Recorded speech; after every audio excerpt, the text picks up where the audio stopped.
How do you deal with it? I was so blessed, and I mean that in just every single way you can possibly imagine, to have started up a website 3 months earlier at your behest, the .com, because I was thinking, oh, CA is so Canadian. You said go.com. So erindavis.com.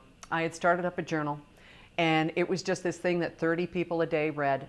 And when the axe fell in June the 14th, because Friday the 13th was our last show, suddenly people knew where to find me.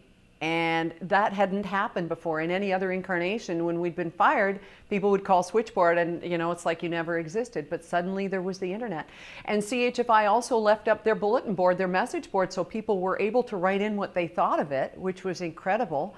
And then the Toronto Star caught on, and just the whole thing, and all because of this little journal and because of the internet.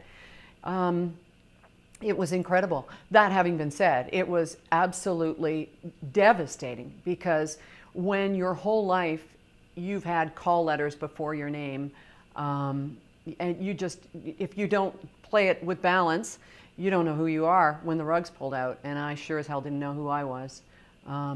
So it was a time of great humiliation, and a lesson I had to learn.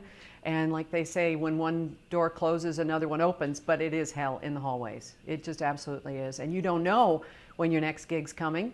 And, I thought, that's it. We're going to sell everything. We're going to move out to BC, and I'm going to open a yarn barn. I'm done with the business. I'm happy with it.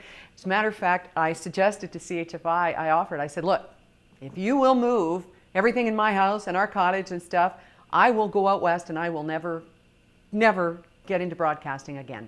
That's it. My radio career will be over.